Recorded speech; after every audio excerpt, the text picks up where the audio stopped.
The thunder of gunfire echoed across the dusty main street of Tonopah Junction, Nevada, as Bridget Taylor clutched her wounded brother against her chest, the blood from his shoulder staining her once pristine blue dress.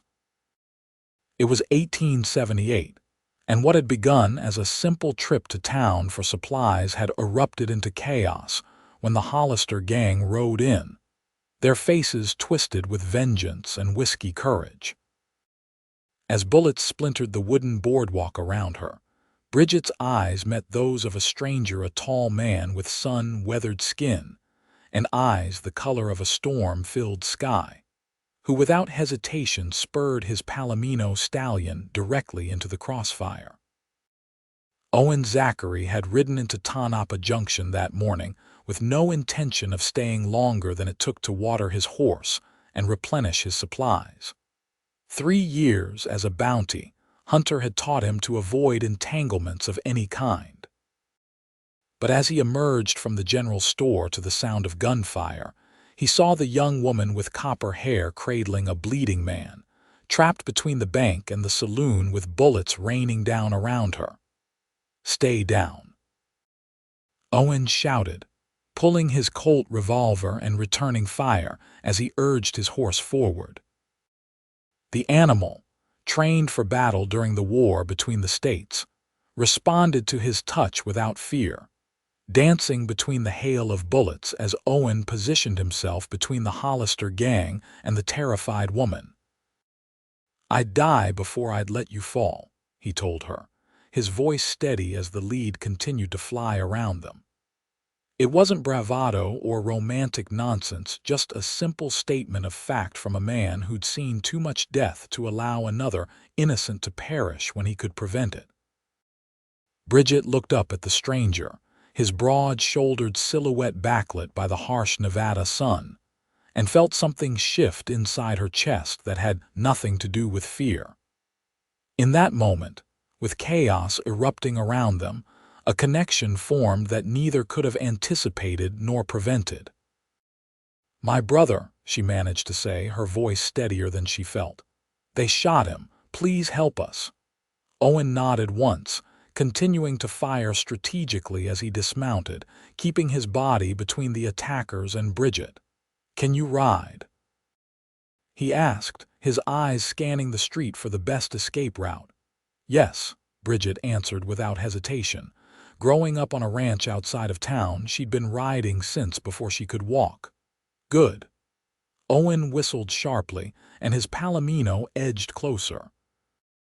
"We need to get your brother somewhere safe. I'll help you get him on, then you climb up behind. I'll cover you until you're clear of town, then catch up." "I won't leave you," Bridget protested, even as she helped Owen lift her semi-conscious brother Michael onto the saddle. Something that might have been admiration flickered in Owen's eyes. "Not asking you to leave me, madam, just giving you a head start." He handed her the reins. "Head north out of town about 2 miles. There's a line shack by the creek. Wait for me there." Before Bridget could argue further, a fresh volley of bullets splintered the hitching post beside them. Owen fired back, his movements calm and deliberate. "Go, now." With one fluid motion, Bridget swung herself up behind her brother, securing her arm around his waist.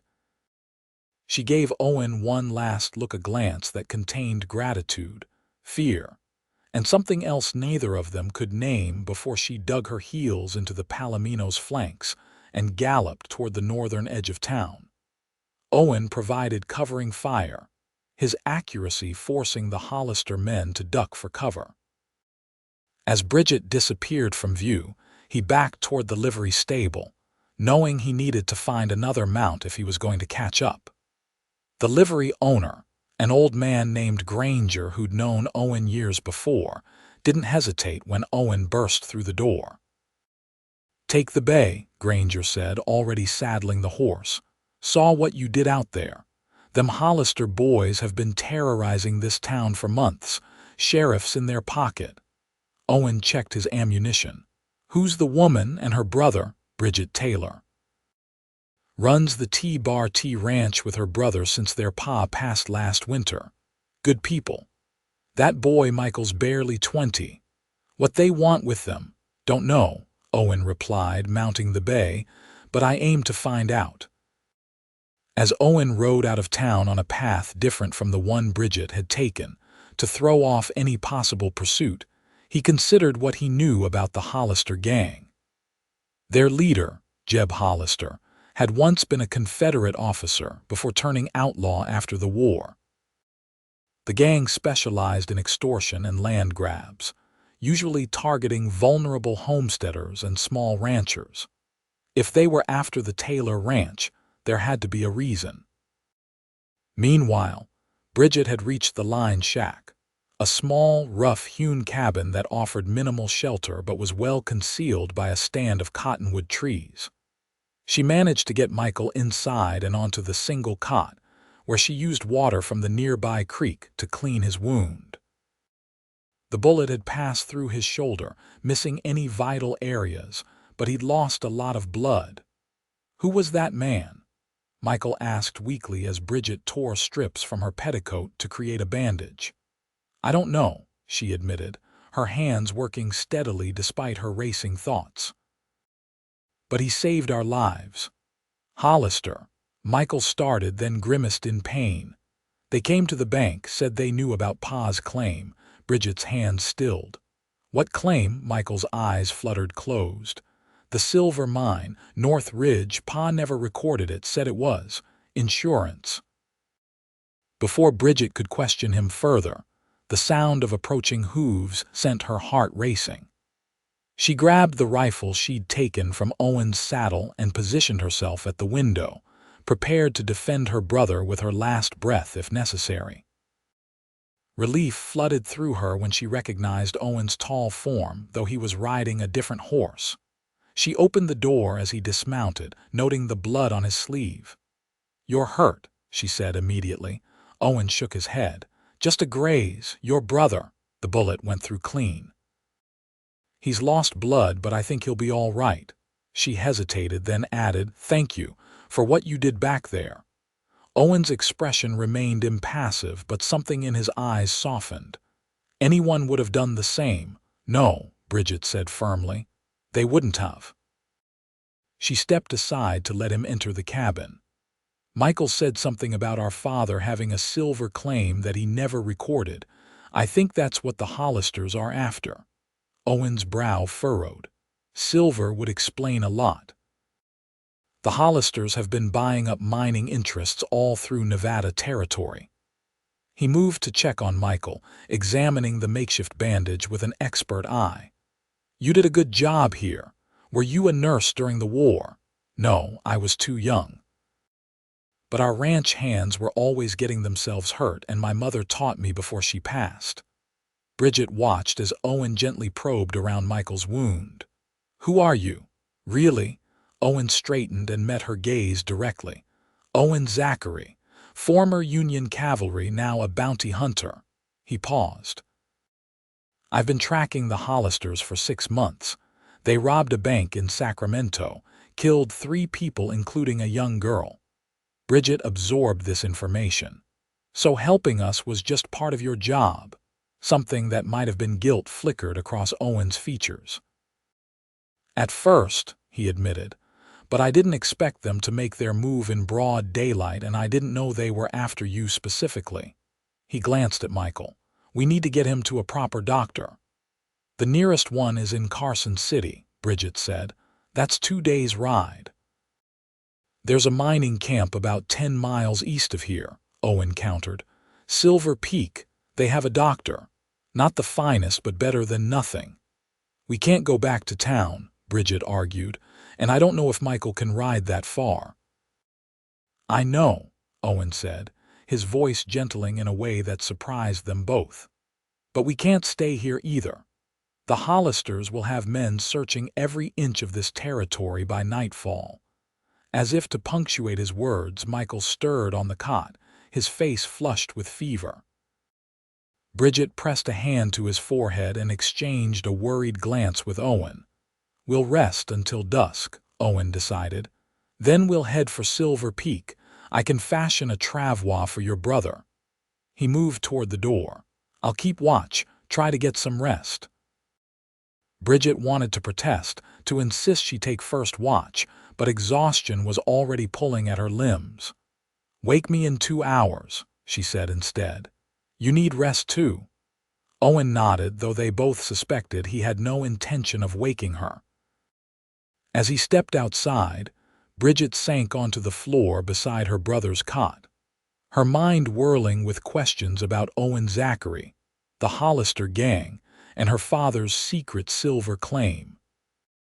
Despite the danger surrounding them, she found herself drawing strength from the memory of Owen riding through a hail of bullets to reach her, his voice steady as he promised to die before letting her fall. Outside, Owen secured the horses and found a position that gave him a clear view of the approaches to the cabin. His thoughts, usually focused solely on his quarry, kept returning to the woman inside. Bridget Taylor was unlike anyone he'd encountered in his travels, brave, resourceful, and fiercely protective of her family. She'd maintained her composure in a situation that would have broken many men, let alone a woman who couldn't be more than 25. The afternoon stretched on, the Nevada heat gradually giving way to the cooler air of early evening.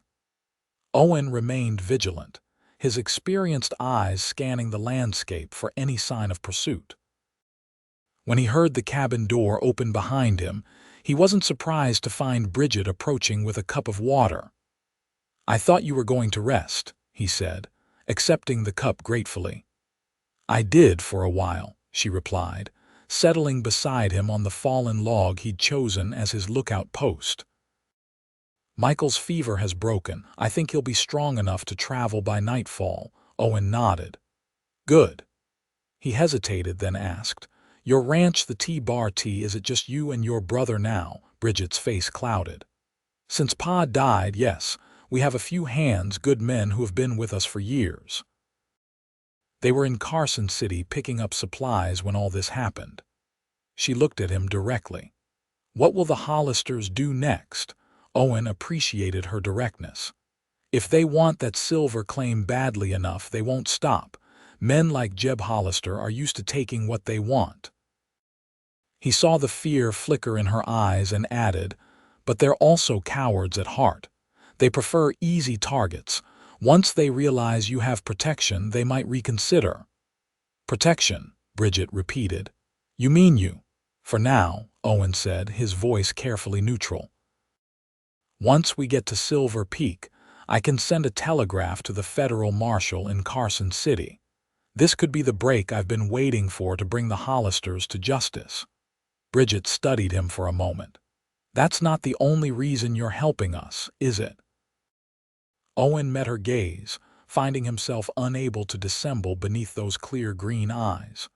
"No," he admitted. "It's not." Before he could elaborate, a distant movement caught his attention. He raised a hand to silence any further conversation, his body tensing as he focused on the ridge to the south. "Riders," he said quietly, "3 of them coming from town." Bridget's breath caught. "Hollisters, most likely. We need to move." Owen stood, gathering his rifle. "Get your brother ready, we're leaving." The next 15 minutes passed in a blur of efficient activity. Owen quickly constructed a travois using branches from the surrounding trees and blankets from the cabin. Michael, though weak, was alert enough to understand the urgency of their situation. As Owen secured him to the improvised stretcher, Bridget gathered their meager supplies. "The ridge to the east will give us cover," Owen explained as he attached the travois to his borrowed bay. "Once we're over it, we'll head north for a few miles before cutting east to Silver Peak. With luck, we'll lose them in the hills." Bridget mounted Owen's palomino, adjusting her skirts as best she could. In the fading light, with her copper hair partially escaped from its pins and her face smudged with dirt, she still managed to look both vulnerable and determined, a combination that stirred something in Owen's chest that he'd thought long buried. "Stay close," he told her. If we get separated, keep heading northeast. The mining camp is in a valley with 3 distinctive peaks around it. Can't miss it." Bridget nodded, her hand moving to the rifle secured in her saddle holster. "I won't get separated," she said with quiet conviction. They set out just as the sun disappeared behind the western mountains, the twilight providing enough cover for their escape while still allowing them to navigate the rough terrain. Owen led the way, constantly scanning for signs of pursuit, while Bridget stayed close to the travois, monitoring her brother's condition. For nearly an hour they traveled in tense silence, the only sounds the steady rhythm of the horses' hooves and the occasional groan from Michael when they traversed particularly uneven ground. They had just crested the eastern ridge when Owen raised his hand, signaling a halt. "What is it?" Bridget whispered, moving her mount alongside his. "Listen," Owen replied. In the distance, they could hear the unmistakable sound of horses at a gallop, coming from the direction they'd just left. "They've found our trail," Owen said grimly. "We need to pick up the pace." As they urged their horses forward, the terrain grew increasingly rugged, with narrow passes and steep inclines that slowed their progress, despite the growing urgency. The travois bounced over the rocky ground, eliciting muffled cries of pain from Michael that tore at Bridget's heart. "We can't keep this up," she said to Owen as they paused to allow the horses a brief rest. "Michael won't survive much more of this jolting." Owen's face was a mask of concentration as he considered their options. "There's an old mining tunnel about half a mile ahead. If we can reach it, we might be able to hide until they pass by." Bridget nodded, trusting his judgment despite the fear clawing at her insides. As they resumed their journey, the sounds of pursuit grew louder, suggesting their hunters were gaining ground. The abandoned mine entrance appeared suddenly a dark hole in the side of the hill, partially obscured by scrub brush and fallen rocks. Owen dismounted quickly, helping Bridget down before they carefully maneuvered the travois from the horse. "Take Michael inside," Owen instructed, handing Bridget his spare revolver. "I'll hide the horses and lay a false trail." Bridget wanted to protest to insist they stay together, but she knew he was right. Michael's safety had to come first. With a nod, she helped Owen carry her brother into the darkness of the tunnel, settling him on the ground as comfortably as possible. "I'll be back," Owen promised, his hand briefly squeezing hers before he disappeared into the night. Left alone with her semi-conscious brother, Bridget positioned herself at the entrance of the tunnel, the revolver ready in her hand as she peered into the darkness. Minutes stretched like hours as she strained to hear any sound above the pounding of her own heart. When a shadow detached itself from the surrounding darkness, Bridget nearly fired before recognizing Owen's familiar outline. He slipped into the tunnel beside her, his breathing slightly labored. "I led the horses about a quarter-mile north before setting them loose," he explained in a whisper. "Then I doubled back, leaving a trail heading east. With luck, they'll follow it until morning." "And if they don't?" Bridget asked. Owen's eyes met hers in the darkness. "Then we fight." Something in his tone, a mixture of determination and resignation, made Bridget reach for his hand.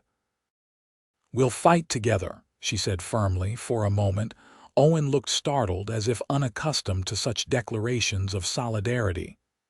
Then his expression softened and he nodded. "Together," he agreed. They settled deeper into the tunnel, positioning themselves where they could see the entrance while remaining concealed in the shadows. Michael drifted in and out of consciousness, occasionally murmuring names and phrases that made little sense to either of them. "He's dreaming about our father," Bridget explained after one such episode. "They were very close. When Pa died, it hit Michael harder than anyone." "How did your father die?" Owen asked quietly. Bridget's face grew solemn in the dim light. "An accident at the ranch." At least that's what everyone said. He was found at the bottom of a ravine with his horse nearby. The assumption was that the horse spooked and he fell. She hesitated. But Pa was an excellent rider. It never made sense to me. Owen absorbed this information. And this silver claim, did he ever mention it to you? Never, Bridget said, shaking her head.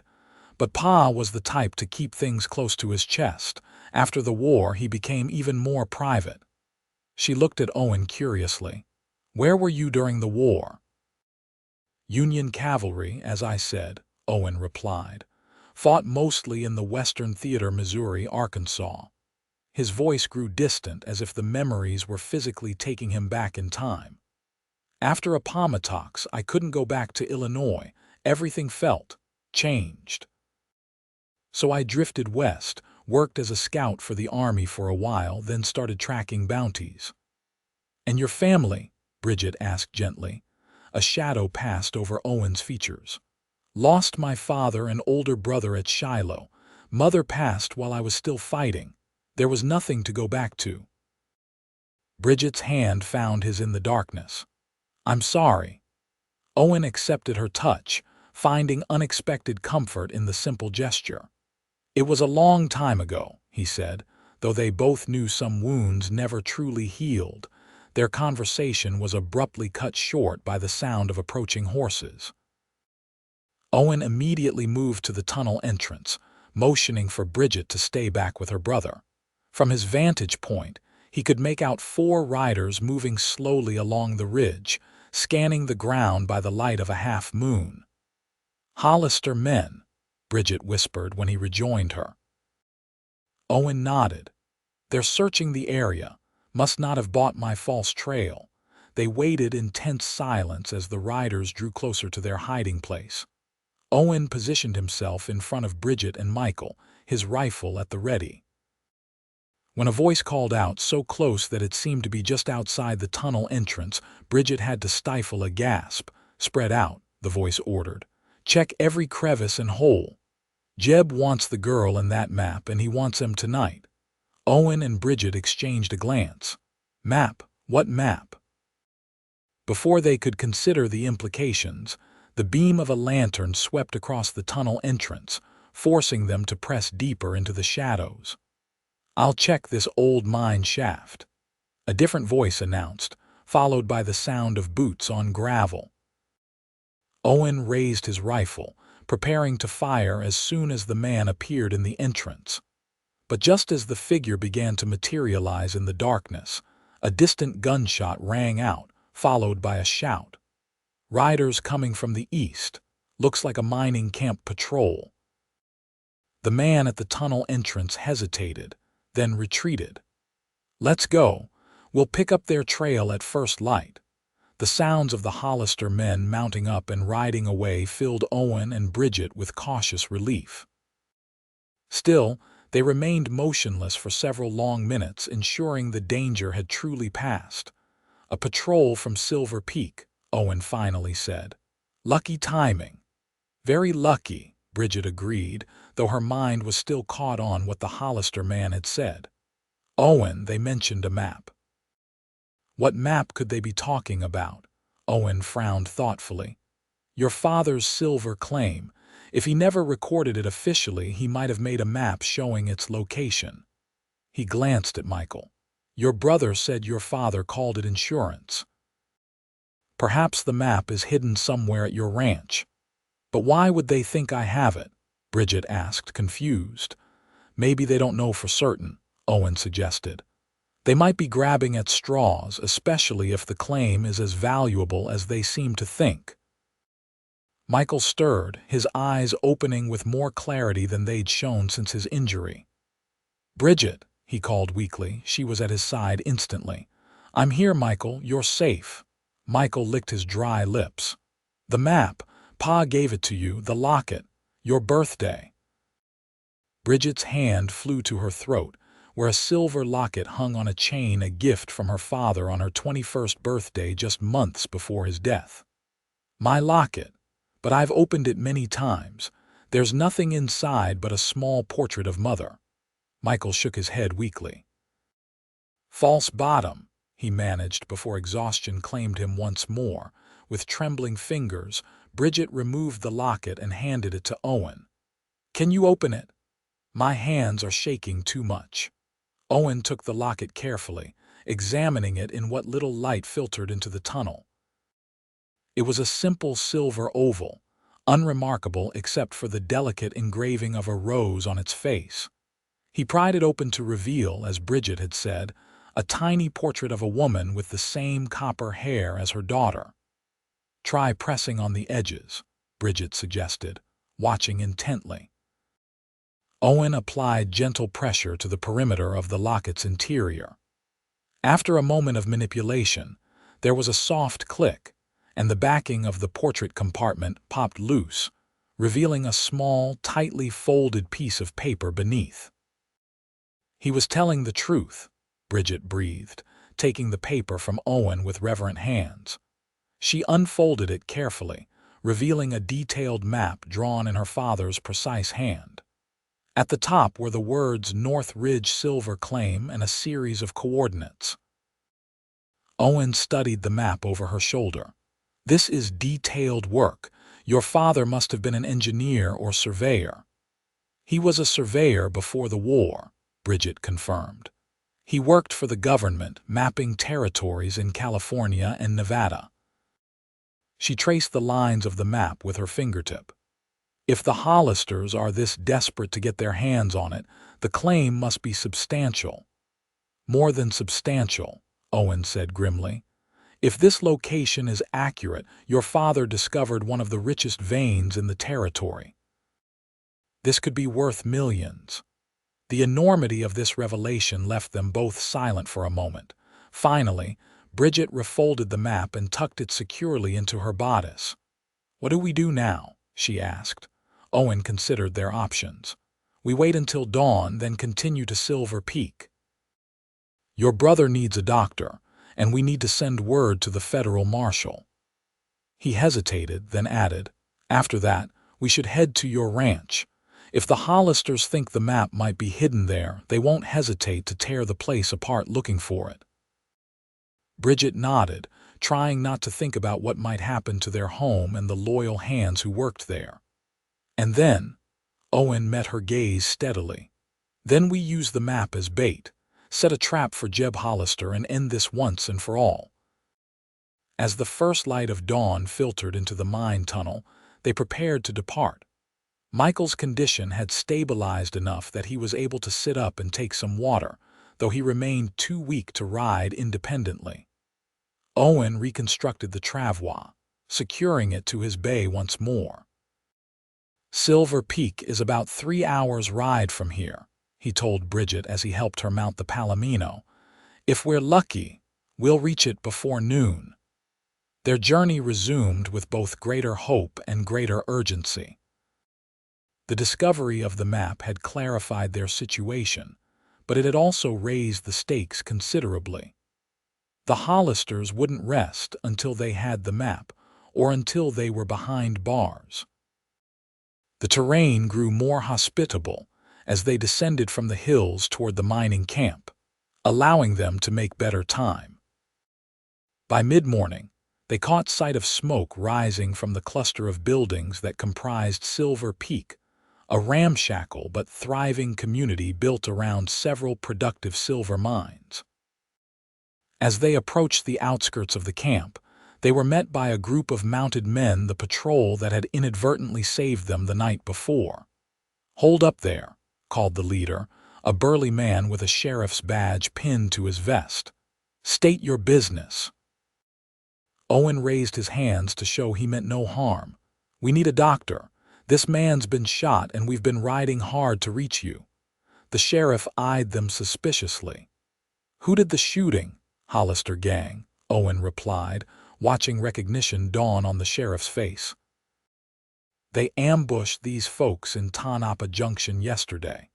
At the mention of the notorious outlaws, the sheriff's demeanor changed. "Hollister, you say? Bring him on in. Doc Miller's place is just off the main street." He looked more closely at Owen. "You look familiar, mister. Have we met?" Owen shook his head. Don't believe so. Name's Owen Zachary. I'm a bounty hunter tracking the Hollisters for the bank job in Sacramento. Zachary, the sheriff repeated, nodding slowly. Heard of you. They say you brought in the Cassidy brothers last year. He extended his hand. Sheriff Bill Dawson. Welcome to Silver Peak. With the sheriff's escort, they made their way into the heart of the mining camp. Silver Peak was a typical boomtown, hastily constructed buildings lining muddy streets, with the constant sound of stamp mills crushing ore in the background. Miners, merchants, and ladies of questionable virtue moved about their business, many pausing to stare at the newcomers. Doc Miller's establishment stood out by virtue of the red cross painted on its door.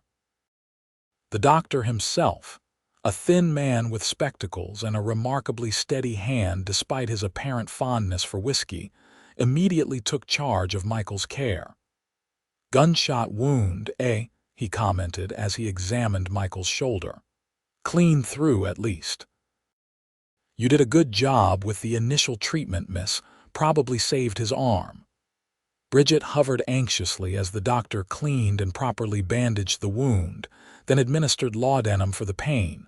Will he be all right? She asked. Barring infection, yes, Doc Miller assured her. He's young and strong. I'd recommend at least 3 days of rest before he travels again, though. Owen and Bridget exchanged concerned glances. 3 days would give the Hollisters ample time to regroup and possibly discover their whereabouts. Is there a telegraph office in town? Owen asked the doctor. At the assayer's office, Doc Miller replied. Though it's been acting up lately, sometimes messages get through, sometimes they don't.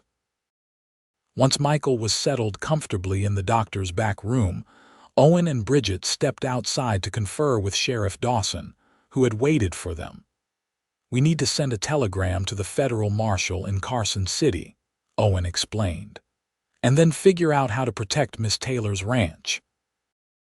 The Hollisters are after a silver claim her father discovered.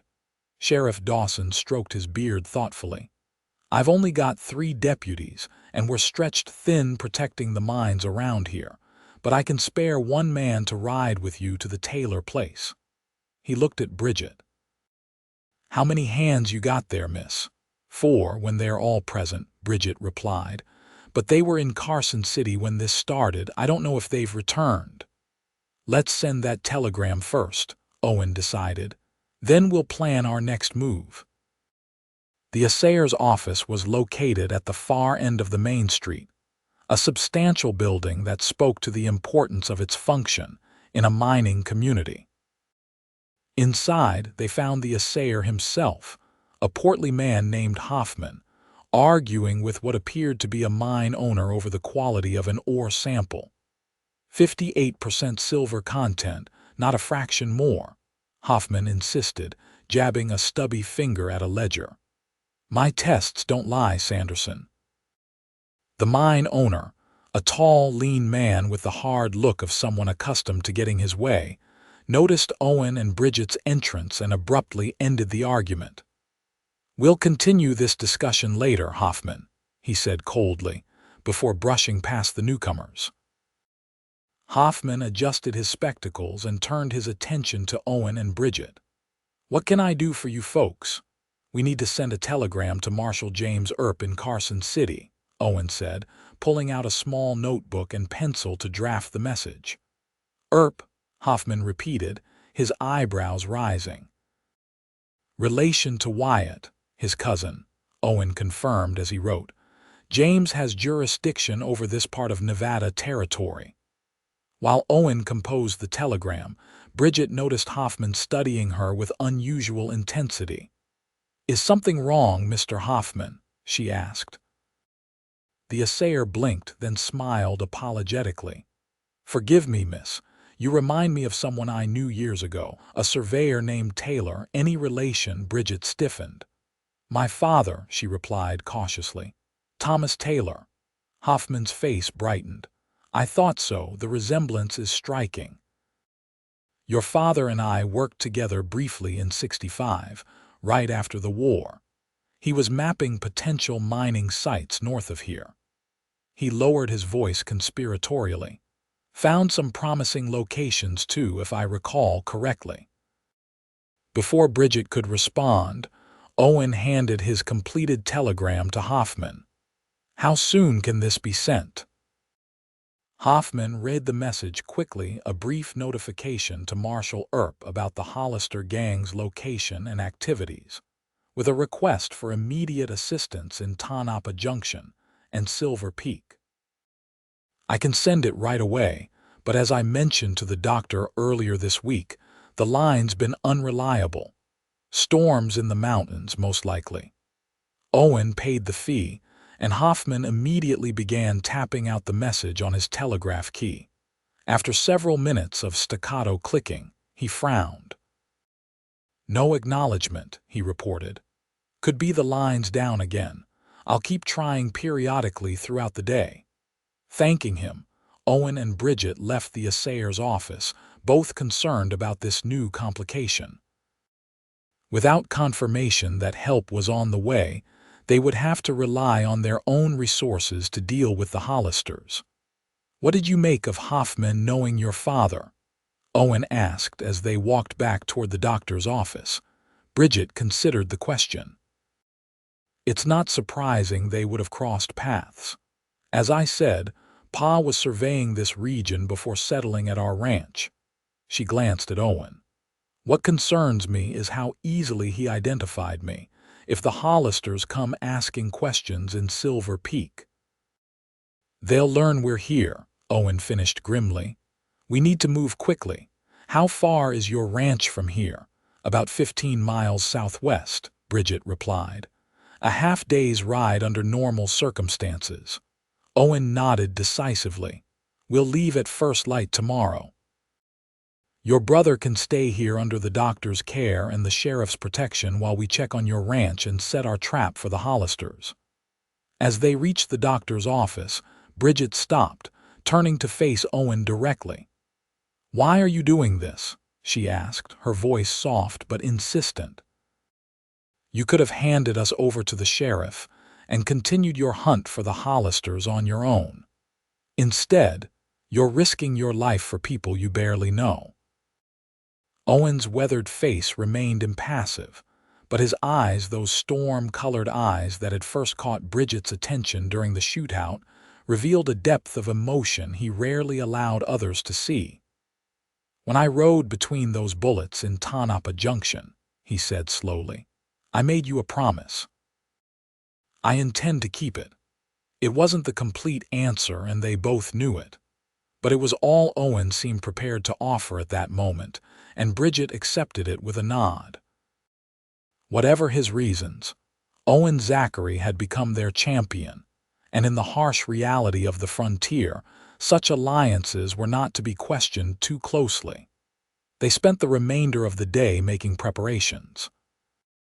Sheriff Dawson assigned his most experienced deputy, a former Texas Ranger named Cooper, to accompany them to the Taylor Ranch. Owen purchased additional ammunition and supplies, while Bridget sat with Michael, explaining their plan. I should be going with you, Michael protested weakly, his face still pale from blood loss and medication.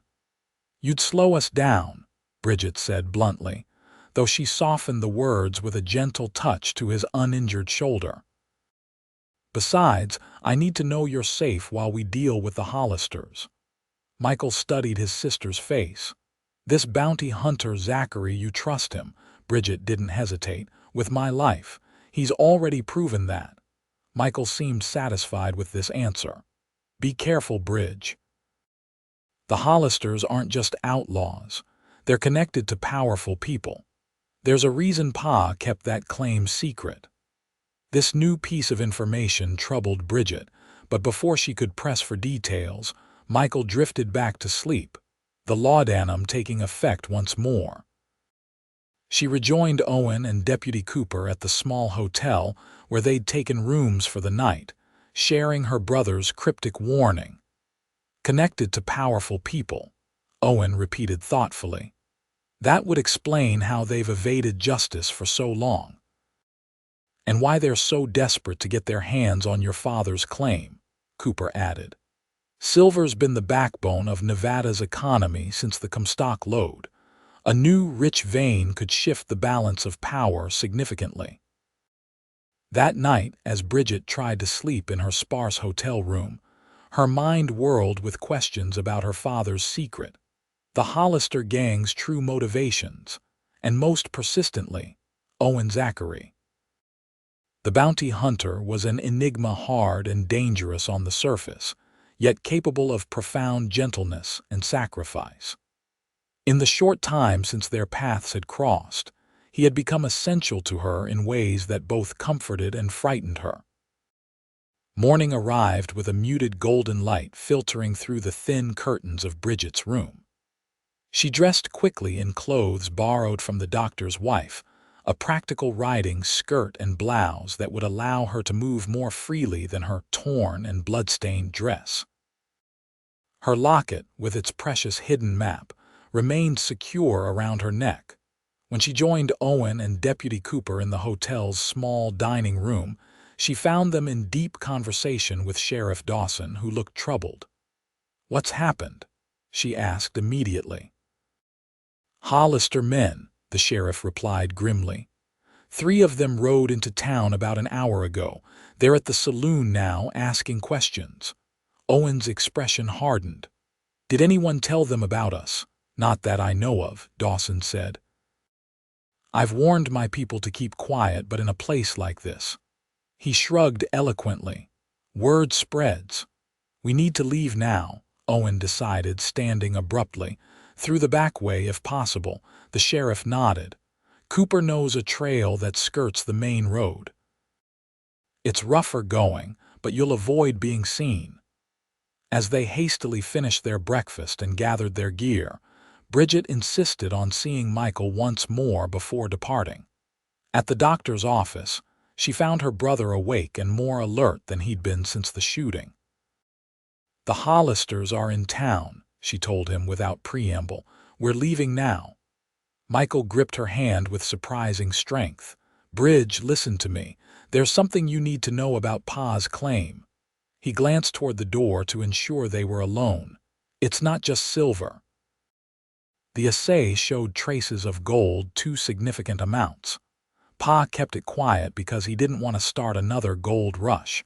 He was going to develop it slowly, use the profits to benefit the whole region. Bridget absorbed this revelation with growing understanding. That's why the Hollisters want it so badly, and why Pa called it insurance. It was his legacy for us. Michael nodded. "Be careful who you trust with this information. Even the law isn't always on the side of what's right." With a final embrace and a promise to return soon, Bridget rejoined Owen and Cooper, who were waiting with the horses behind the doctor's office. They mounted quickly and set off along a narrow trail that wound through the scrubby hills west of Silver Peak. For several hours, they rode in watchful silence, stopping only when necessary to rest the horses. Cooper, a laconic man in his 50s with the leathery complexion of someone who'd spent his life outdoors, led the way with the confidence of one who knew the territory intimately. "How much farther to the ranch?" Owen asked during one such rest stop. "About 5 miles, Cooper replied, scanning the horizon with narrowed eyes. "We'll reach the east pasture first, then the main house and outbuildings." Bridget, who had been quiet for much of the journey, suddenly stiffened. "Smoke," she said, pointing southwest, "coming from the direction of the ranch." Owen and Cooper followed her gaze, both spotting the thin column of dark smoke rising against the clear sky. Without a word, they remounted and urged their horses to a gallop, caution temporarily abandoned in the face of this new threat. As they crested a rise overlooking the T-Bar T Ranch, the scene below confirmed their worst fears. The main house was engulfed in flames, with several smaller fires burning among the outbuildings. Even from a distance, they could see figures moving about, at least a dozen men, some on horseback, others on foot. Hollisters, Cooper growled, his hand moving to his revolver. No, Owen countermanded, grabbing the deputy's arm. Look at how they're organized. Those aren't just outlaws, they are a professional operation. Bridget's heart pounded as she took in the systematic destruction of her home. What do we do? She asked, her voice steady despite the turmoil inside her. Owen assessed the situation rapidly, his experienced eye noting details that others might miss: the positioning of lookouts, the disciplined movement of the search parties, the quality of the horses and equipment. We can't take them head on, he decided. There are too many and they're too well organized. We need to get closer, find out who's leading them, and try to locate your ranch hands. Using the natural cover provided by the rolling terrain and scattered juniper trees, they approached the ranch from the northeast, leaving their horses concealed in a small gully before proceeding on foot. As they drew nearer, the extent of the devastation became clearer, and so did the identity of at least some of their adversaries. Those men by the corral, Cooper whispered, pointing to 3 figures directing the loading of horses into a portable chute. They're wearing badges. Silver Peak Mining Company security. Bridget looked to Owen in confusion. Mining company security? What would they have to do with this? Owen's expression was grim. Remember what your brother said about powerful connections. The silver companies practically own this part of Nevada. If they've aligned with the Hollisters, he left the implication hanging. As they watched from their hiding place at the edge of a stand of cottonwoods, a familiar figure emerged from the burning remains of the barn, the mine owner they had seen arguing with Hoffman at the assayer's office in Silver Peak. Sanderson, Cooper identified him. Owns the Bluebonnet mine, one of the largest in the region. Mean as a rattlesnake and twice as dangerous. Sanderson appeared to be giving orders to both the Hollister men and the mining company security, confirming Owen's theory about an alliance. Beside him stood a tall, broad-shouldered man with a shock of white blonde hair visible beneath his hat. Jeb Hollister himself, unmistakable from the wanted posters Owen had studied for months. There's movement by the bunkhouse, Bridget whispered urgently. My God, it's our hands. 4 men, their hands bound behind them, were being marched at gunpoint toward a wagon. Even from this distance, Bridget could see blood on their clothes and faces, evidence of rough treatment. We have to help them, she insisted, her hand tightening on the rifle she carried. Owen placed a restraining hand on her arm. We will, he promised, but not like this. If we rush in, we'll all be killed or captured. Then what do you suggest? Cooper asked, clearly torn between his duty to uphold the law and the recognition that they were vastly outnumbered. Owen studied the scene below for a moment longer. We need a diversion, something to draw most of them away from the ranch, giving us a chance to free your men. His gaze settled on Bridget.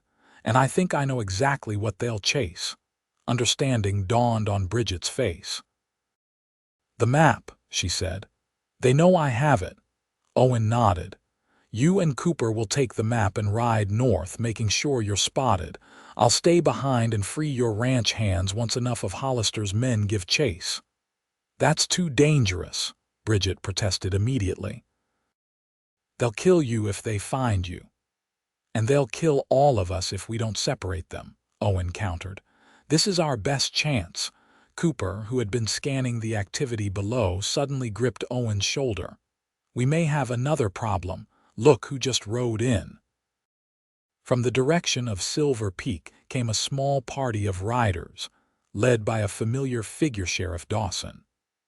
As they watched, Dawson dismounted and approached Sanderson and Hollister, showing none of the hostility one would expect from a lawman confronting notorious outlaws. He's with them, Cooper said, his voice tight with anger and betrayal. The whole time my own boss. That explains how the Hollisters always seem to stay one step ahead of the law, Owen remarked grimly. We can't count on any help from Silver Peak now. Bridget's mind raced, trying to absorb these new complications. What about Michael, if the sheriff is involved? Doc Miller isn't, Cooper assured her. He's a good man. He'll protect your brother. Their planning was interrupted by the sound of a horse in distress, a high, pained whinny that cut through the air. One of their mounts, left in the gully, had somehow injured itself. They'll have heard that, Owen said tersely, already moving back toward their horses. We need to go now. Sure enough, several riders from the ranch were already mounting up, preparing to investigate the sound. Abandoning stealth for speed, Owen, Bridget, and Cooper ran for their horses, reaching them just as the injured animal Cooper's mount tried to rise on what was clearly a broken leg. Take mine, Cooper told Bridget, helping her onto his secondary mount, a sturdy buckskin. I'll stay with this one and buy you some time. We can't leave you, Bridget argued, even as Owen swung into his saddle. You have to, Cooper insisted. That map is too important. Get to Carson City, find Marshal Earp, tell him everything. He drew both his revolvers. Now go. Owen leaned down to clasp the deputy's shoulder. We'll come back for you, he promised. Cooper's weathered face creased in a grim smile. See that you do. He turned to face the approaching riders, positioning himself behind the injured horse for cover. With a last grateful look at the brave deputy, Bridget urged her borrowed mount forward, following Owen as they galloped away from the ranch, not north as originally planned, but west, toward the mountains where the terrain would offer more opportunities to evade pursuit. Behind them, gunfire erupted as Cooper engaged the first of the Hollister men to arrive. The sound spurred their horses to greater speed, carrying them away from the immediate danger but toward an uncertain future. For hours they rode, pushing their mounts as hard as they dared across the rugged landscape. Owen led them on a circuitous route designed to confuse any pursuers, occasionally doubling back or crossing streams to break their trail. By nightfall, they had reached the foothills of the Sierra Nevada, where Owen finally called a halt in a sheltered canyon with a small spring. As they dismounted, Bridget's legs nearly buckled beneath her, unaccustomed to such prolonged riding. Owen caught her arm, steadying her with a touch that lingered longer than necessary. You did well, he said, his voice gruff but sincere. Many men couldn't have kept that pace. Bridget straightened, drawing strength from his approval. What now? We can't go back to Silver Peak or Tonopah Junction, and Carson City is at least 3 days' ride from here. Owen unsaddled the horses while Bridget gathered wood for a small, carefully concealed fire. We head north, he decided. There's a settlement called Genoa about a day and a half's ride from here. We can resupply there and send a message to Marshal Earp. As the darkness deepened around them, they sat close to the tiny fire, speaking in hushed tones about what they had witnessed at the ranch and what it might mean. Sanderson, the Hollisters, Sheriff Dawson, they're all working together, Bridget mused, accepting a strip of dried beef from Owen's meager supplies. But why? What could my father's claim be worth that would unite a respectable mine owner with outlaws? Your brother mentioned gold, Owen reminded her. That's enough to turn many men dishonest, but I suspect there's more to it. He hesitated, then added, Have you looked closely at the map? Bridget removed the locket from around her neck, carefully extracting the folded paper within.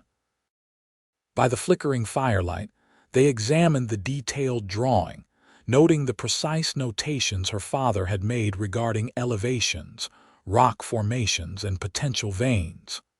Look here, Owen said, pointing to a small symbol in the corner of the map. That's a surveyor's mark for a boundary line. Your father's claim isn't just valuable because of what's in it, it's valuable because of where it is. Understanding dawned on Bridget's face. It connects existing claims, she realized. Whoever controls this land controls access to multiple mining sites. Owen nodded. And in mining, access is everything. Your father may have discovered not just a rich vein, but a strategic location that could control the flow of ore from an entire region. They studied the map for a while longer before Bridget carefully refolded it and returned it to the locket. As she did so, her fingers brushed against Owen's, sending an unexpected warmth through her despite the chill of the night air. "Why did you become a bounty hunter?" she asked suddenly, wanting to know more about this man who had risked so much for her. Owen was quiet for so long that Bridget thought he might not answer. When he finally spoke, his voice was low and reflective. "After the war, I drifted, tried ranching for a while, then scouting. Nothing seemed to fit." He poked at the fire with a stick, watching the sparks rise into the darkness. "Then one day in Cheyenne, I saw a man shoot a shopkeeper in cold blood over $5. The local law couldn't find him, but I tracked him for 2 weeks across 3 territories. And when you found him," Bridget prompted gently, "I brought him back to Cheyenne to stand trial." He hung a week later. Owen's face remained impassive, but something in his tone suggested the memory still affected him. It wasn't about the bounty. It was about setting something right in a world that had gone very wrong. Bridget nodded, understanding more about Owen Zachary in that moment than words alone could convey. He was a man seeking order in chaos, justice in a lawless land not so different from her father, who had believed in building something lasting in the harsh Nevada territory. "We should get some rest," Owen said, changing the subject. "I'll take first watch." "Wake me in 4 hours," Bridget insisted. "You need sleep too." Owen's mouth quirked in what might have been the ghost of a smile. "Yes, madam."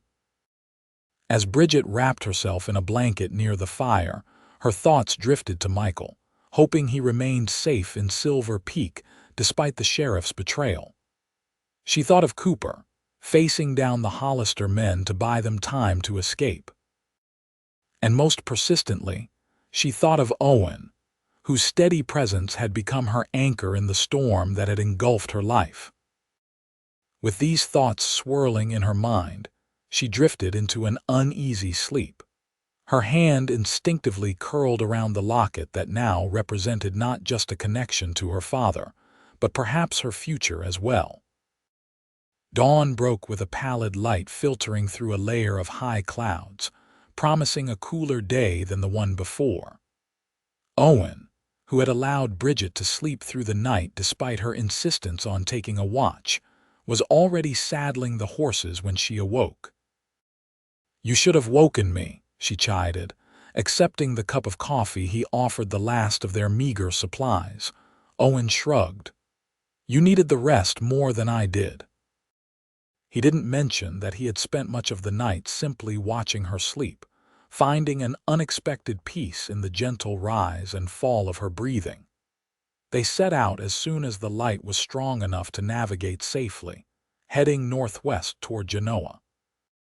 The terrain grew increasingly mountainous, requiring them to pick their way carefully along game trails and old Indian paths. Despite the difficult going, Bridget found herself appreciating the stark beauty of the landscape, the towering pines, the glimpses of snow-capped peaks in the distance, the occasional burst of wildflowers in sheltered valleys. Around midday, they paused at a small stream to water the horses and rest briefly. Owen, ever vigilant, continuously scanned their back trail for signs of pursuit. "You think they're following us?" Bridget asked, splashing cold water on her face to wash away the dust of travel. "Almost certainly," Owen replied, his expression grave. "Men like Hollister and Sanderson don't give up easily, and now they know you have the map." Bridget touched the locket at her throat. Perhaps we should separate, she suggested reluctantly. I could continue to Genoa while you circle back to help Cooper and check on Michael. Owen's response was immediate and firm. No, we stay together. The intensity in his voice surprised them both, and he added more moderately, it's safer that way. The truth, which Owen wasn't ready to fully acknowledge even to himself, was that the thought of Bridget facing danger alone was unbearable. In the short time since their paths had crossed in Tanapa Junction, she had become more important to him than any bounty or quest for justice. They resumed their journey, the horses picking up a steady rhythm that ate away at the miles. As the afternoon wore on, the clouds thickened and darkened, promising rain before nightfall. Owen began looking for suitable shelter, aware that a storm in these mountains could be dangerous for travelers caught unprepared. There's an old line cabin about 2 miles ahead, he told Bridget as thunder rumbled in the distance. Used by the Pony Express riders years ago. If we push, we can reach it before the storm hits. They urged their tired mounts to a faster pace, reaching the abandoned cabin just as the first heavy raindrops began to fall. It was a simple structure, 1 room with a stone fireplace. Its roof partially collapsed at one end, but still sound enough to provide shelter from the elements. Inside, they found evidence of recent use: ashes in the fireplace, a stack of firewood, even some basic supplies left by previous travelers adhering to the unwritten code of frontier hospitality. While Owen tended to the horses in a lean-to adjacent to the cabin, Bridget set about making the interior as comfortable as possible, building a fire and preparing a simple meal from the supplies they'd found. As night fell and the storm intensified, they sat before the fire, the howling wind and drumming rain creating a strange sense of isolation and intimacy. For the first time since fleeing the T-Bar T Ranch, they had a moment to truly rest and take stock of their situation. "Tell me about your life before all this," Owen said, genuinely curious about the woman who had shown such courage and resilience in the face of danger. Bridget smiled, the firelight casting a warm glow on her features. "It was simple, but good. After Mother died when I was 16, I took over running the household. Pa taught me about the ranch business, said I had a better head for figures than Michael." Her expression grew nostalgic. "We were building something worthwhile, improving the bloodlines of our cattle, expanding our grazing lands. Pa always said the future was in the land, not in what could be dug out of it. Yet he kept the silver claim," Owen noted. "As insurance, apparently," Bridget agreed. "Though I still don't understand why he never told me about it." She looked at Owen curiously.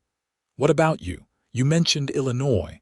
Is that where you're from?" Owen nodded, his eyes on the fire. "Small farm near Springfield. My father built it from nothing, working land no one else wanted." A rare smile touched his lips. He used to say that stubbornness was the most important trait a farmer could have. "You must take after him," Bridget observed with gentle humor. Owen's smile widened briefly before fading. In some ways, not enough perhaps. He fell silent, lost in memories. Bridget sensed there was more to his story, pain he kept carefully guarded, but she didn't press. Instead, she said, "Thank you for everything you've done. Most men would have ridden on after that shootout in Tanapa Junction." Owen looked up from the fire, meeting her gaze directly. "I'm not most men." "No," Bridget agreed softly. "You're not." The air between them seemed to thicken with unspoken feelings, the crackle of the fire and the drumming of the rain creating a cocoon of sound that enveloped them. Owen found himself studying Bridget's face, the delicate curve of her cheek, the determination in her jawline, the depth of emotion in her green eyes. He had known many women in his travels, but none who combined such strength with such grace. Almost without conscious thought, he reached across the space between them, his hand covering hers where it rested on her knee. Bridget's breath caught, but she didn't pull away, instead turning her hand to intertwine her fingers with his. "Bridget," Owen began, his voice rough with emotion he rarely allowed himself to feel, let alone express. "When this is over," a sudden crash outside interrupted him, the sound of something heavy falling or being knocked over.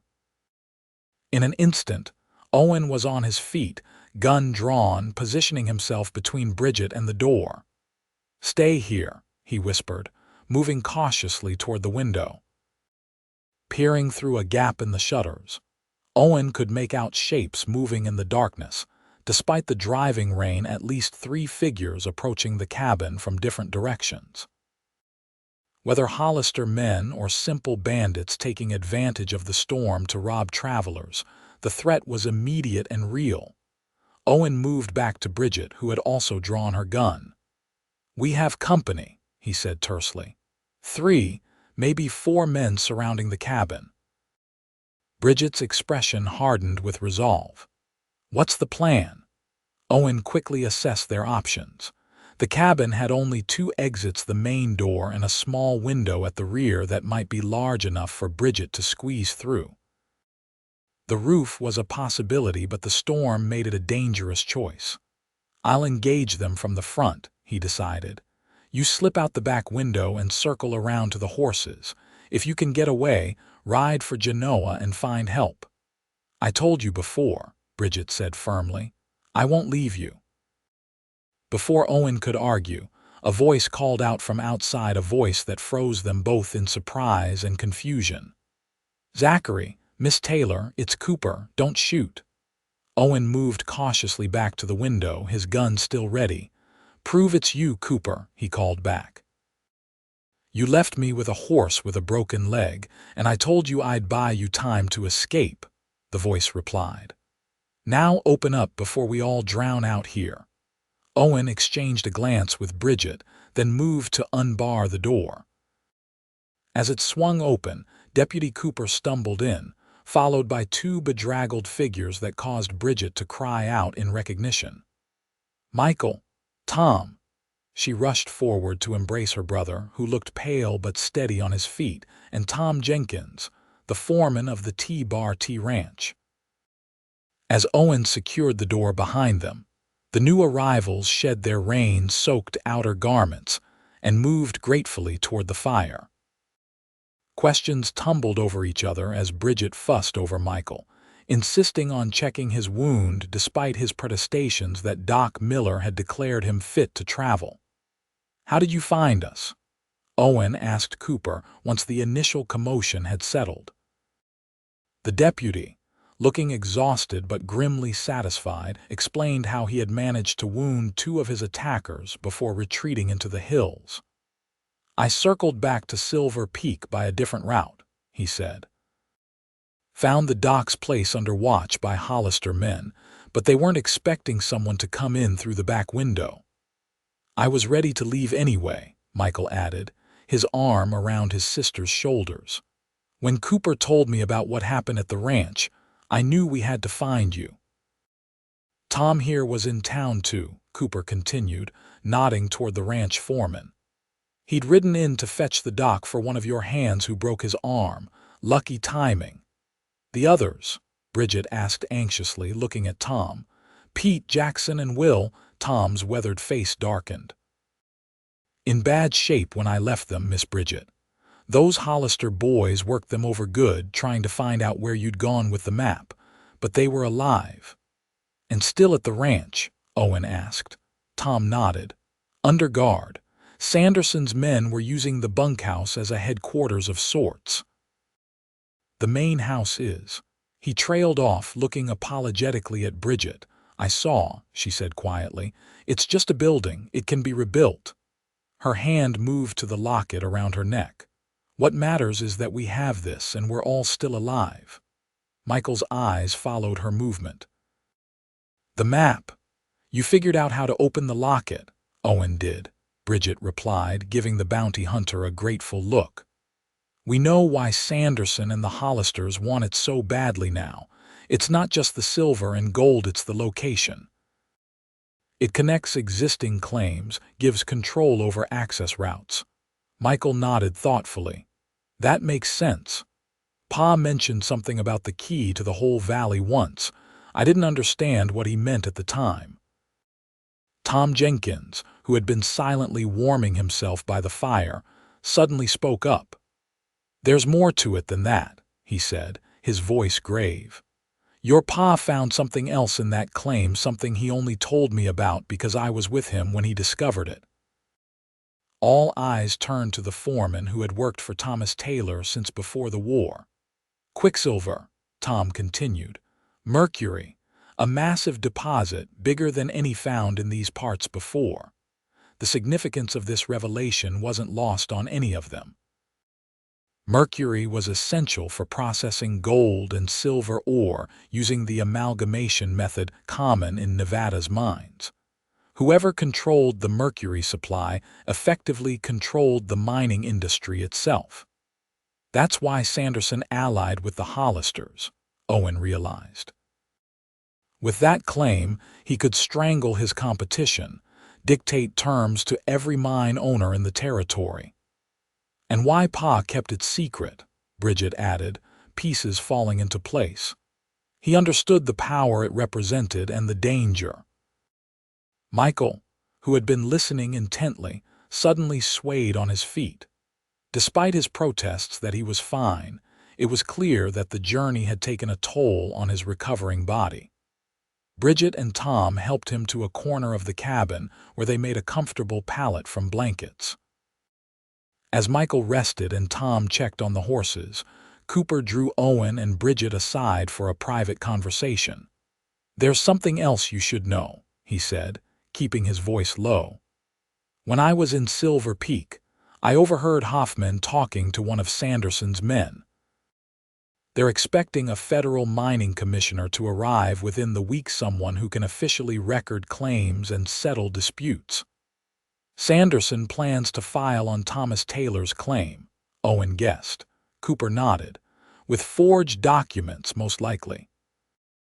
And with Sheriff Dawson in his pocket, there won't be anyone to challenge them." "Unless we reach the commissioner first," Bridget said, determination hardening her voice. "With the original map and our testimony." "It's risky," Cooper warned. "Sanderson and the Hollisters will have men watching every approach to Silver Peak." Owen had been silent, his mind working through the possibilities and dangers. "We don't go to Silver Peak," he decided.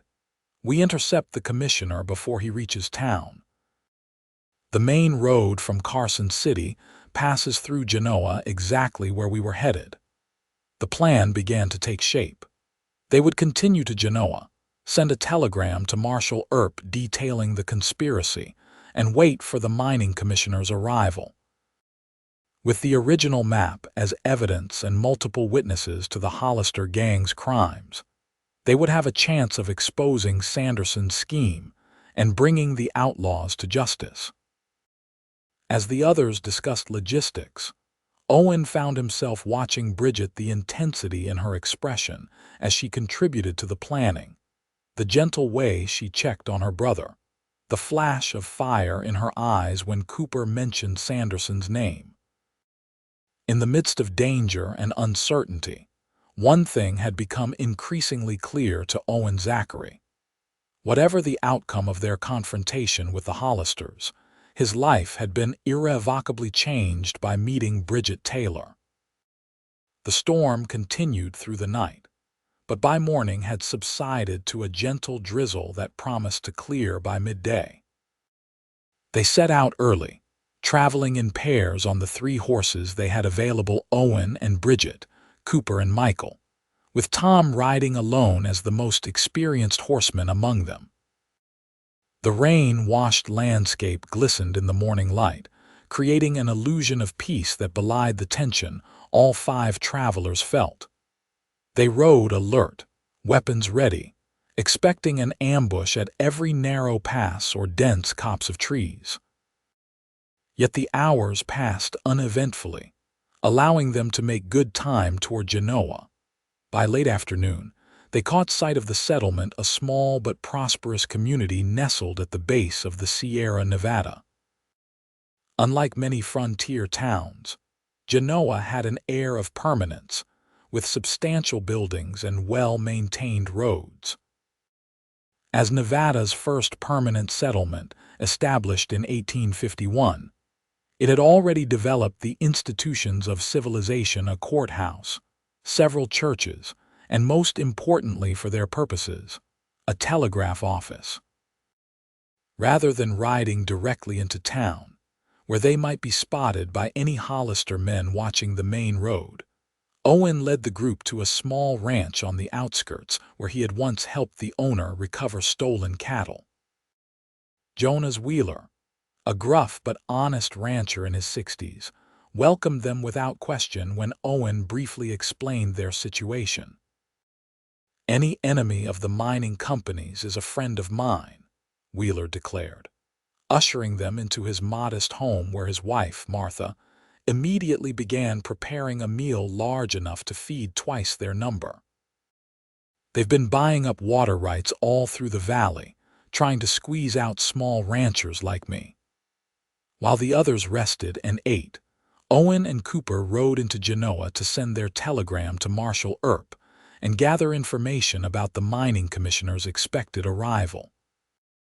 They returned as darkness fell, bringing news that both encouraged and concerned the waiting group. "The commissioner is already on his way," Owen reported as they gathered around Wheeler's kitchen table. "Due to arrive in Genoa tomorrow afternoon on the Carson City stage."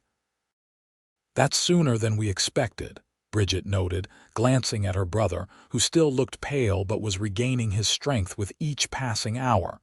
Cooper nodded grimly. "And there's more. Hollister men were seen in town this morning asking questions. They know we're headed this way." "Or at least suspect it," Owen amended. "They're covering all the likely routes we might take."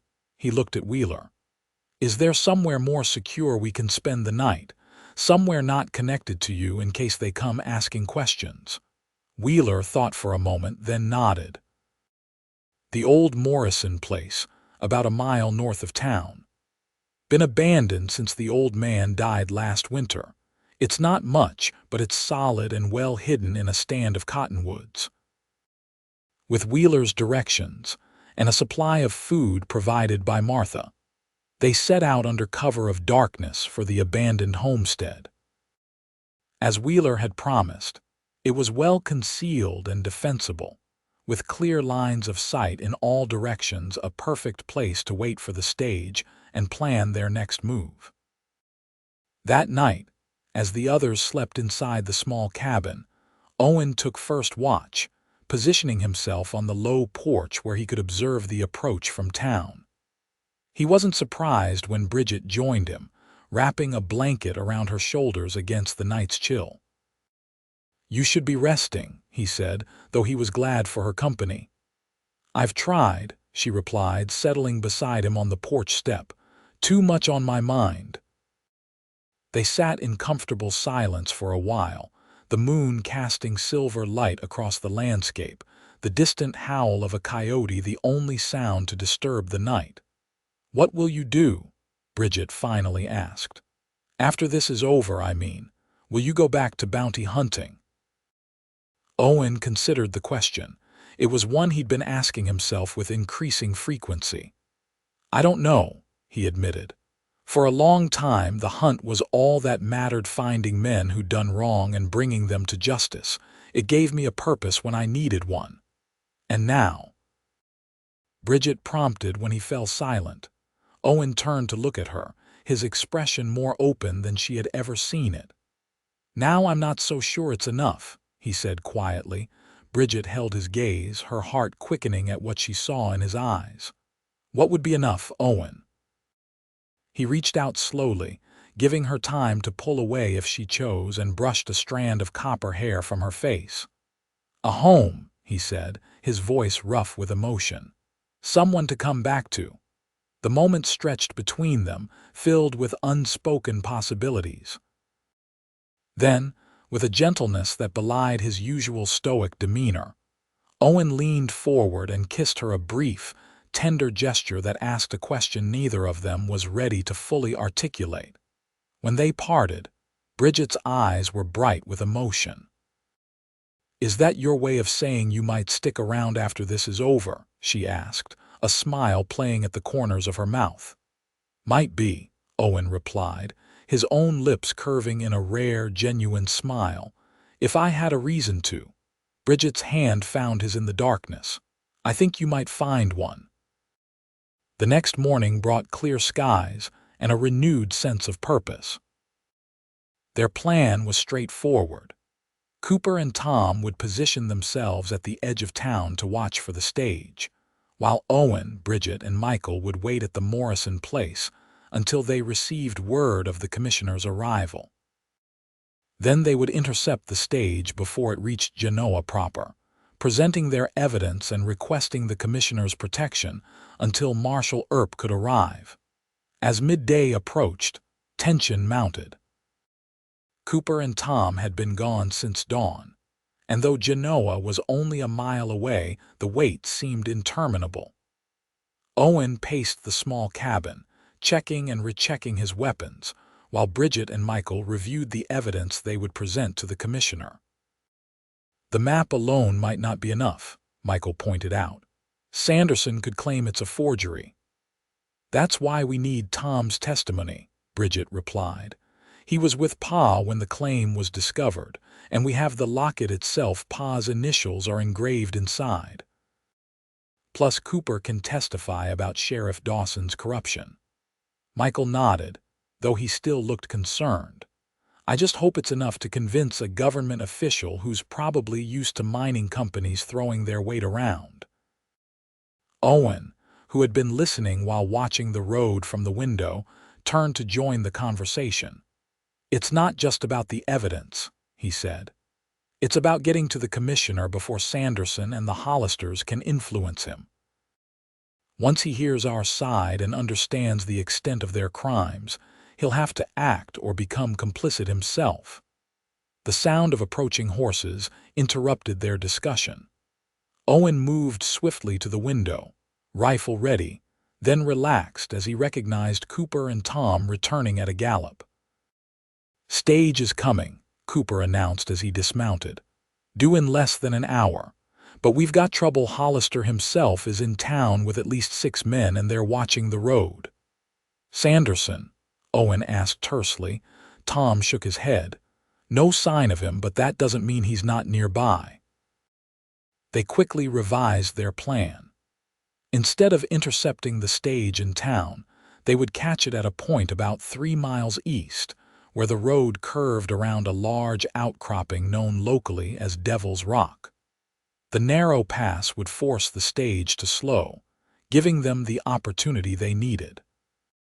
"What if Hollister's men are watching that spot too?" Michael asked, voicing the concern they all shared.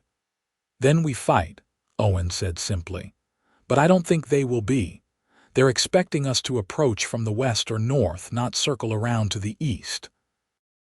Within minutes, they were mounted and riding not north toward town, but south and then east in a wide arc that would bring them to Devil's Rock ahead of the stage.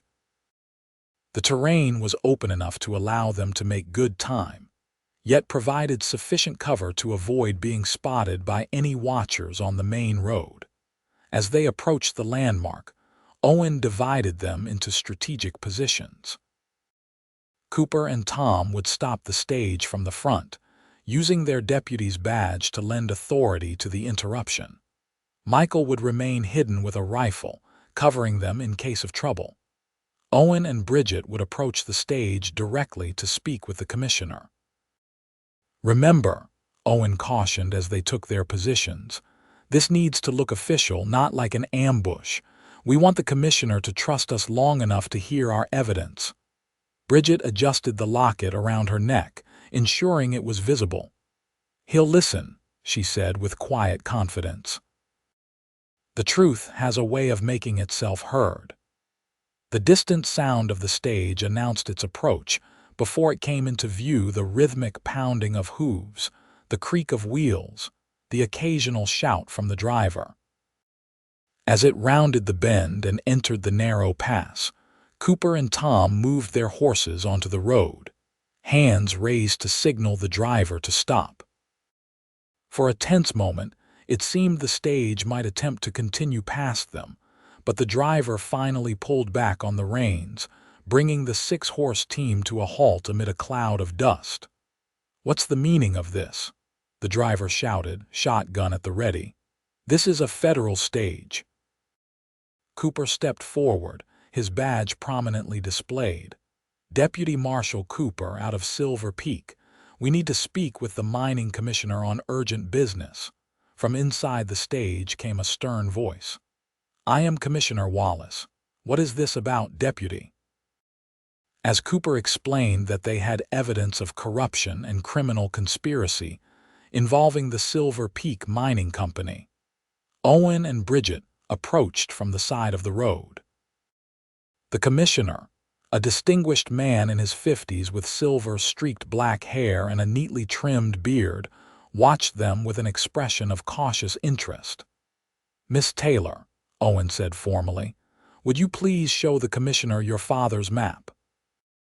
Bridget removed the locket and carefully extracted the folded paper, stepping forward to hand it to Wallace, who had descended from the stage to better assess the situation. "This is a claim map for a silver deposit in the North Ridge area," Bridget explained as Wallace examined it. "It was hidden in this locket by my father, Thomas Taylor, before his death last year. We have reason to believe he was murdered for this claim by Jeb Hollister and Clayton Sanderson." Wallace's eyebrows rose at the mention of these names. "These are serious accusations, young woman. Sanderson is one of the most prominent mine owners in Nevada territory. And Jeb Hollister is a wanted murderer," Owen interjected, stepping forward. "I'm Owen Zachary, federal bounty hunter. I've been tracking the Hollister gang for months for killings in California. Now they've allied with Sanderson and corrupted local law enforcement, including Sheriff Dawson of Silver Peak." As Wallace absorbed this information, examining the map with growing interest, a shout from Michael disrupted the conversation.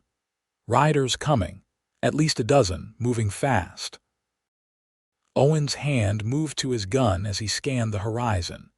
In the distance, a cloud of dust marked the approach of a large group of horsemen from the direction of Genoa. "Hollisters," Cooper confirmed grimly, having climbed a nearby rock for a better view. "And Sanderson's with them." Commissioner Wallace looked alarmed but not panicked. "You have me at a disadvantage, Mr. Zachary. How do I know your claims are legitimate and this isn't some elaborate scheme to defraud the government?" Owen met the commissioner's gaze directly. "Because in about 5 minutes, those men will try to kill us all, including you, sir, to get their hands on that map. But if you'll trust us, we can protect you until Marshal Earp arrives from Carson City." Wallace studied Owen's face, then Bridget's, making some internal calculation that would determine all their fates. Finally, he nodded. "Very well, I'll hear your evidence, but we can't stay here, we're too exposed." "The stage is too slow to outrun them," Tom pointed out, his experienced eye gauging the approaching riders, "and too conspicuous." "There's an old line shack about a mile from here," Cooper suggested. "Defensible position, only one approach." Wallace turned to his driver and the shotgun messenger. "Williams, Johnson, take the stage back to Genoa at full speed. Tell the telegraph operator to contact Marshal Earp in Carson City immediately. Say it's a federal emergency." As the stage departed in a cloud of dust, the remaining group, Owen, Bridget, Michael, Cooper, Tom, and Commissioner Wallace, mounted quickly and rode for the line shack, taking a route through rugged terrain that would slow their pursuers. Behind them, the riders split, some continuing after the stage while the main group adjusted course to follow them. The lined shack appeared before them, just as the sound of gunfire erupted in the distance. Cooper, riding last to cover their retreat, returned fire briefly before catching up with the others. Hollister himself is leading them, he reported as they dismounted and hurried inside the small structure. Sanderson's hanging back. They're about 5 minutes behind us. The shack, similar to the one where they had sheltered during the storm, offered minimal comfort but significant defensive advantages: thick log walls, a single door, 2 small windows with shutters, and a location on a slight rise that provided clear lines of sight in all directions. Owen quickly organized their defense, positioning Michael and Tom at the windows while Cooper guarded the door. Wallace, though unarmed, insisted on making himself useful by helping Bridget prepare the limited medical supplies they had brought in case of injury. "Your father," Wallace said quietly to Bridget as they worked. "Thomas Taylor, I knew him, you know. He did survey work for the government before settling on his ranch." Bridget looked up in surprise. "You knew my father," Wallace nodded. "A good man, honest to a fault. He sent some reports to my office about potential mining sites that should be protected rather than exploited areas where unrestricted mining would damage watersheds or destroy grazing land." He glanced toward the window, where they could hear the approaching riders. "I always wondered why he stopped corresponding." "He was killed," Bridget said, her voice tight with emotion. "We thought it was an accident, but now we know different," Wallace finished grimly. "If what you say about Sanderson and the Hollisters is true, your father's death was just the beginning of their plan to control the entire region's mining operations." Their conversation was cut short by Owen's terse announcement. "They're here." About 20 men surrounding the shack. Through the windows, they could see the Hollister gang and Sanderson's men taking positions behind rocks and trees, their intentions clear. A voice called out Jeb Hollister himself, his southern drawl distinct even at a distance. "We know you've got the commissioner in there, Zachary. Send him out with the Taylor woman and the map, and the rest of you can ride away." Owen exchanged glances with the others before responding. "Not happening, Hollister. The commissioners heard our evidence. It's over." A harsh laugh was the only reply before a barrage of gunfire peppered the shack, bullets thudding into the logs and splintering the shutters. Everyone inside dropped low, returning fire selectively to conserve ammunition. "They're trying to pin us down while they work their way closer," Cooper observed as a momentary lull fell. "Classic Hollister tactic." Owen nodded, his mind racing through their options. They had limited ammunition, no water source inside the shack, and no reinforcements on the way unless the stage had made it back to Genoa and the telegram had been sent. Against 20 armed men, their chances were slim unless they could change the dynamics of the standoff. "We need to split them up," he decided, quickly outlining a plan that was audacious but potentially effective. "Bridget and I will slip out the back during the next exchange of fire. We'll circle around and draw off some of their men, giving the rest of you a fighting chance here." "It's too risky," Michael protested immediately. "They'll kill you both if they catch you." "Not if they think we have the map," Bridget countered, quickly understanding Owen's strategy. She removed the locket from around her neck and handed it to Wallace. "Keep this safe. We'll make them think we have it with us." Wallace accepted the locket with a solemn nod. "Be careful, both of you. Your father would be proud of your courage, Miss Taylor." As another volley of gunfire erupted, Owen and Bridget prepared to make their move. They would exit through a small rear window that was partially obscured by overgrown brush, using the noise of the gunfight to cover their departure. "Stay close to me," Owen told Bridget as they waited for Cooper's signal that the way was clear. "And remember, if we get separated, head for Genoa." Bridget met his gaze steadily. "We won't get separated," she said with quiet determination. "Not this time." Cooper's hand signal came, and they moved quickly. Owen went first, easing through the narrow window and immediately pressing himself against the back wall of the shack. Bridget followed, her slender frame making the passage easier. Together, they crept along the wall until they reached the corner, then darted into the cover of a dense thicket of juniper. From there, they made their way carefully around the perimeter of the clearing, staying low and using every bit of available cover. Twice they froze as Hollister men passed within yards of their position, but the outlaws' attention was focused on the shack, not on the possibility of escapees.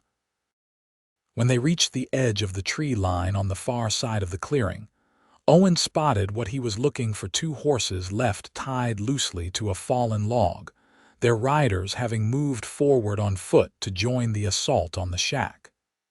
"There's our chance," he whispered to Bridget. "When I give the signal, run for those horses. Mount up and ride east as fast as you can. Don't wait for me." Bridget gripped his arm. "I told you before, I won't leave you." Owen turned to her, his expression intense. "Bridget, listen to me. What matters is drawing enough of them away from the shack to give the others a fighting chance. If we both make it to the horses, we ride together. If not—" He left the implication hanging. Bridget wanted to argue further, but the urgency of their situation silenced her protest. With a reluctant nod, she readied herself to run. Owen waited until a particularly heavy exchange of fire erupted from the shack, then gave the signal. Together, they sprinted across the open ground toward the horses. They had covered half the distance when a shout went up from one of the Hollister men. "There!" Two of them making a break for it.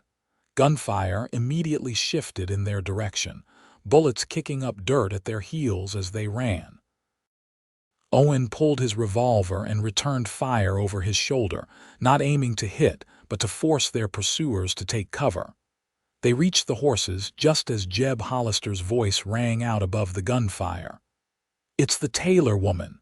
She's got the map. After them." The diversion was working.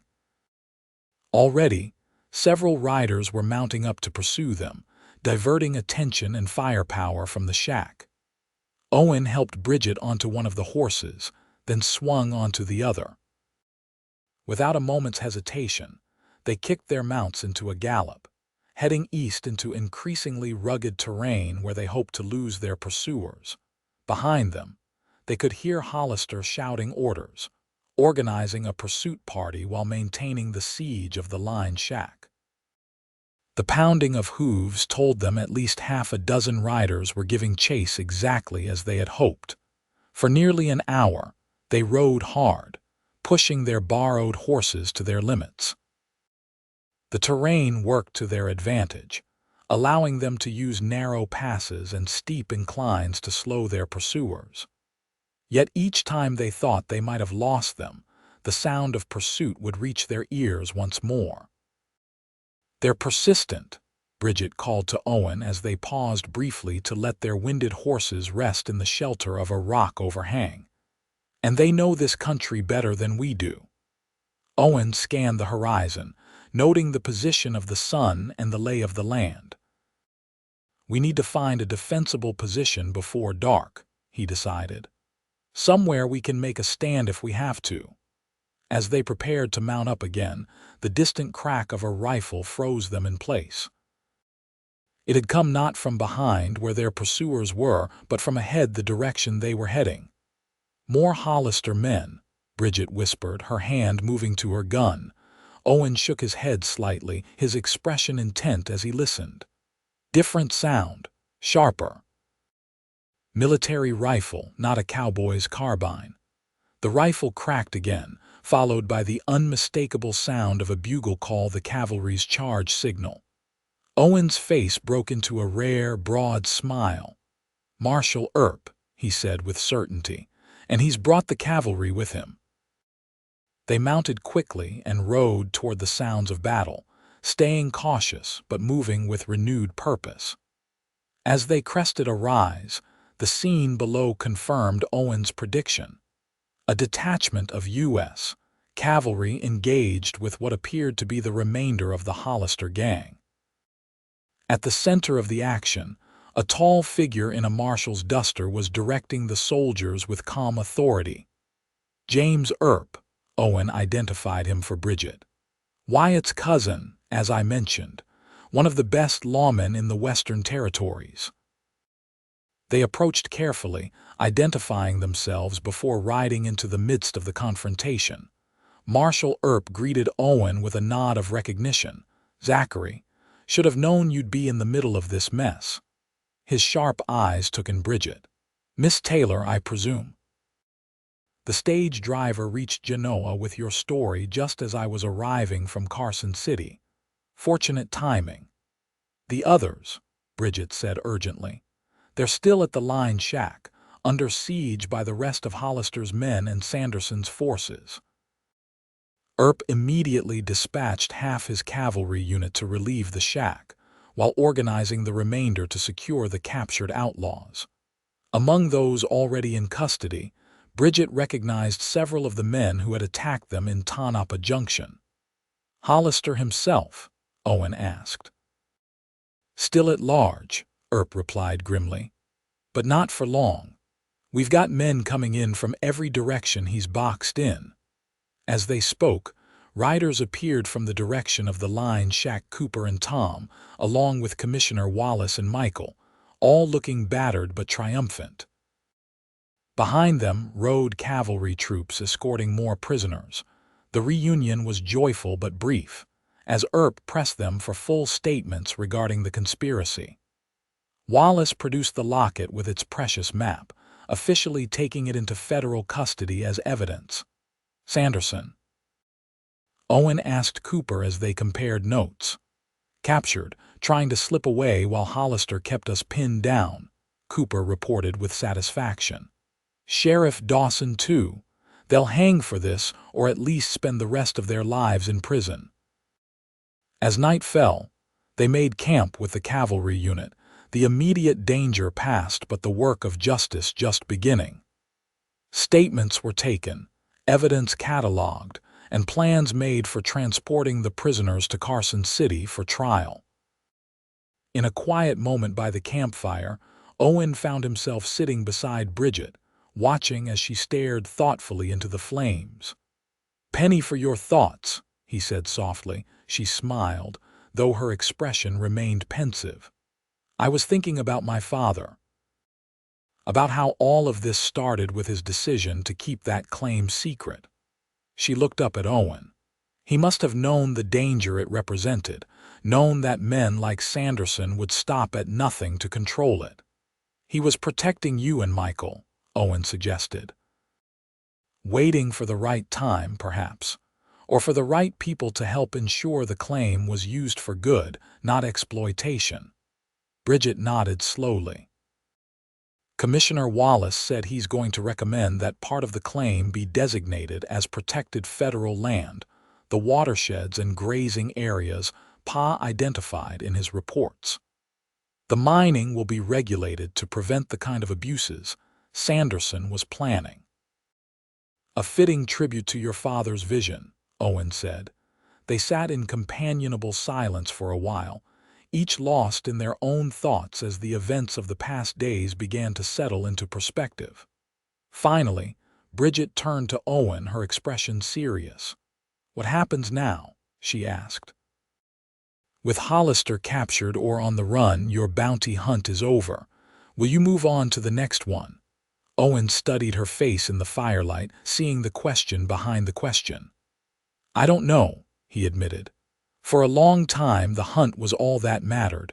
It gave me purpose, direction." He paused, choosing his words carefully. "But lately, I've been thinking there might be more to life than always moving on." Bridget's breath caught slightly.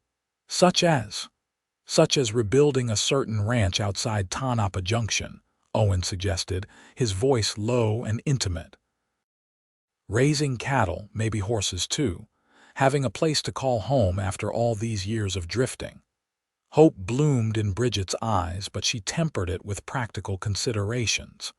Rebuilding the T-Bar T will be a massive undertaking. The house is gone, the outbuildings damaged. It would take a considerable investment of time and money. I have some savings, Owen replied. Bounty hunting pays well if you stay alive long enough. A hint of his rare smile touched his lips. And I hear the owner of that ranch might be sitting on a valuable silver and mercury claim that could fund the rest.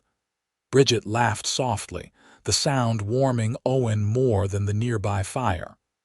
The owner might be, she agreed, but she'd need a partner, someone steady, someone who knows ranching, someone willing to put down roots after years on the trail. Owen reached for her hand, entwining his fingers with hers as they had in the cabin during the storm. I might know someone who fits that description, he said, if he'd be welcome. Instead of answering with words, Bridget leaned forward and kissed him, not the brief, tentative kiss they had shared on the porch, but a deeper, more certain expression of feelings that had grown steadily since that moment in Tonopah Junction, when Owen had ridden through a hail of bullets to reach her side. When they parted, Owen's eyes held a light Bridget had never seen before, the look of a man who had found something he hadn't even known he was searching for. I'd say he'd be very welcome, Bridget whispered, her smile radiant in the firelight. 2 weeks later, as the autumn sun cast long shadows across the partially rebuilt ranch house of the T-Bar T, Bridget stood on the newly constructed porch, surveying the progress that had been made since their return. The sound of hammers and saws filled the air as workers, some from neighboring ranches, others hired with an advance from the government on the regulated mining rights to her father's claim, continued the rebuilding effort. The trials of Sanderson, Sheriff Dawson, and the captured Hollister men were set for the spring, with Commissioner Wallace himself overseeing the process to ensure justice was served. Jeb Hollister remained at large, having escaped the cavalry's net, but Marshal Earp had assured them that with his gang destroyed and his allies imprisoned, the notorious outlaw was unlikely to pose a threat to them again. Michael, fully recovered from his wound, had thrown himself into the ranch operations with renewed vigor, working alongside Tom Jenkins to restore their cattle herds and repair the damage to the outbuildings. The other ranch hands, Pete, Jackson, and Will, had also returned, their loyalty to the Taylor family undiminished by their ordeal at the hands of the Hollisters. Deputy Cooper, promoted to sheriff of Silver Peak after Dawson's arrest, rode out regularly to check on them and report on the progress of the investigation. His friendship had proven invaluable during the rebuilding, as had the continued support of Commissioner Wallace, who had taken a personal interest in ensuring that Thomas Taylor's vision for responsible land use was honored. But the most significant change at the T-Bar T was the presence of Owen Zachary. True to his word, he had stayed, investing both his savings and his considerable skills in the ranch's resurrection. More than that, he had brought a sense of security and stability that had been missing since Thomas Taylor's death, a quiet strength that complemented Bridget's determination and Michael's enthusiasm. As Bridget watched Owen working with the ranch hands to raise a new barn beam, she reflected on the unexpected turns her life had taken. The loss of her father, the discovery of his secret claim, the violence and danger that had followed all had led, somehow, to this moment of renewal and promise. Owen looked up, sensing her gaze, and smiled, that rare, genuine smile that still made her heart skip. Excusing himself from the work crew, he crossed the yard to join her on the porch. "House should be finished before the first snow," he said, wiping sweat from his brow. Barn might take a little longer, but we'll have shelter for the stock at least. Bridget nodded, leaning comfortably against the porch railing. Michael says the new breeding bulls should arrive next week. And Tom's found a small herd of horses we might be able to acquire from a rancher north of Carson City who's selling out. Owen's expression grew thoughtful. I was thinking about horses, he said. Not just ranch stock, but quality breeding lines. There's good money in supplying cavalry mounts and with my connections. He trailed off, suddenly uncertain. If you agree, that is, it's your ranch. Bridget turned to face him directly. Our ranch, she corrected gently, if that's still what you want.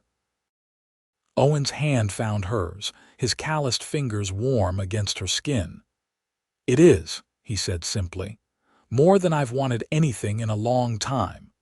For a moment they stood together in comfortable silence, watching the activity around the ranch yard.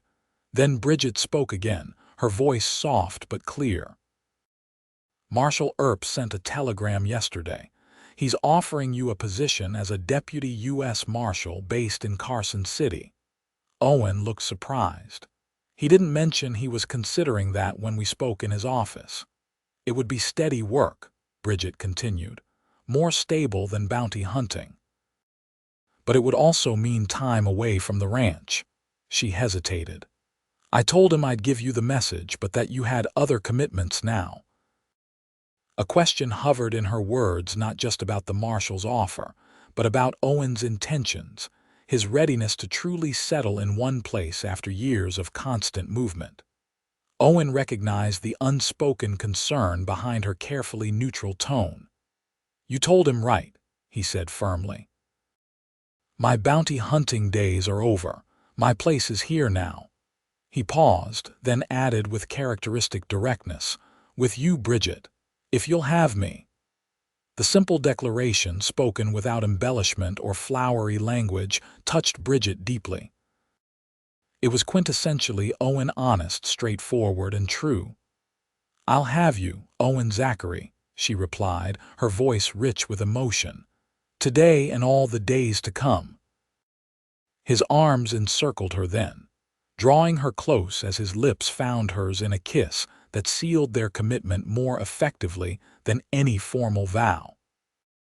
Around them, the sounds of rebuilding continued, the rhythmic pounding of hammers, the calls of the workers, the lowing of cattle in the distant pasture, the symphony of a new beginning.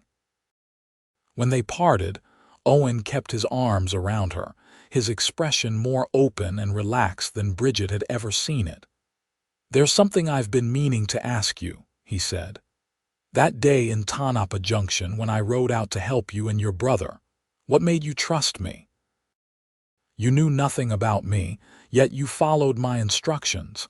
Let me help you escape. Bridget considered the question, thinking back to that chaotic moment when their lives had first intersected. It was what you said, she answered finally. When you positioned yourself between us and the bullets, you told me you'd die before you'd let me fall, and I believed you. She smiled up at him. I still do. Owen nodded slowly, remembering. I meant it then, he said, and I mean it now.